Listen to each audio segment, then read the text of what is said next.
कहते हैं कि जयपुर राजस्थान में एक ऐसा दिल दहला देने वाला अपराध हुआ जिसने पूरे इलाके को हिला कर रख दिया। एक साधारण सा शक कैसे विभक्त हत्या में बदला गया, यह कहानी आपको सोचने पर मजबूर कर देगी। गोपाली देवी जो एक फैक्ट्री में काम करने का दावा करती थी, हर दिन सुबह काम पर जाती थी। उसके पति धन्नालाल सैनी जो सब्जी बेचकर घर चलाते थे, अक्सर उससे पूछते थे कि वह किस फैक्ट्री में काम करती है, लेकिन हर बार गोपाली या तो बात टाल देती या फिर सही जवाब नहीं देती।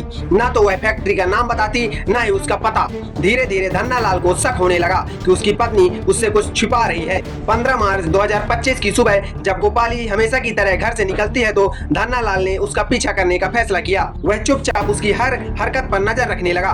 कुछ दूर चलने के बाद उसने देखा कि उसकी पत्नी किसी फैक्ट्री में नहीं बल्कि संगनेर में एक कपड़े की दुकान पर जा रही थी, जहां उसका प्रेमी दीनदयाल कुशवाहा काम करता था। पत्नी के झूठ का पर्दाफाश होते ही धन्नालाल दुकान के अंदर घुस गया और उसने गोपाली को सरेआम पकड़ लिया। उसने अपनी पत्नी और उसके प्रेमी को खरी खोटी सुनाई और इस रिश्ते पर कड़ा विरोध जताया। लेकिन गोपाली और दीनदयाल जो पहले से ही इस शक के बारे में जानते थे, कुछ और ही प्लान बना चुके थे। गुस्से में बौखलाए दीनदयाल और गोपाली ने धन्नालाल को दुकान के ऊपरी फ्लोर पर ले जाने की चाल रची। वहां पहुंचते ही दोनों ने मिलकर उसे लोहे की रॉड से बुरी तरह पीटा, जिससे वह बेहोश हो गया। इसके बाद रस्सी से उसका गला घोंटकर उसकी मौत कर डाली। हत्या के बाद दोनों घबरा चुके थे, लेकिन पकड़े जाने से बचने के लिए उन्होंने खौफनाक प्लान बनाया।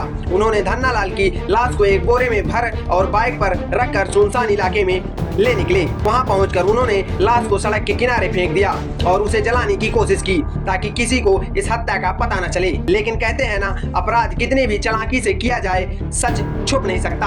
अगले ही दिन जब स्थानीय लोगों ने जली हुई लाश देखी तो पुलिस को सूचना दी। पुलिस ने तुरंत इलाके के सीसीटीवी फोटोज खंगालने शुरू कर दिए और बाइक पर जाते हुए एक महिला और एक पुरुष को देखा। जब फोटोज को जूम किया गया तो साफ पता चला कि यह कोई और नहीं बल्कि गोपाली और दीनदयाल थे।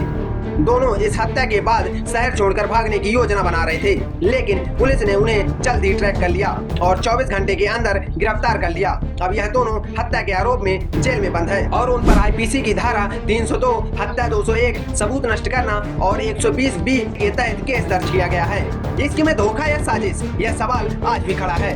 धन्नालाल का शक सही था, लेकिन उसे इसका अंजाम अपनी जान देकर चुकाना पड़ा। यह घटना सिर्फ एक हत्या नहीं बल्कि यह बताती है कि झूठ और धोखे के पीछे छिपा सच कितना खतरनाक हो सकता है। क्या आपको लगता है कि इस तरह के अपराधों पर सख्त कानून बनने चाहिए? अपने विचार कमेंट में जरूर बताइए।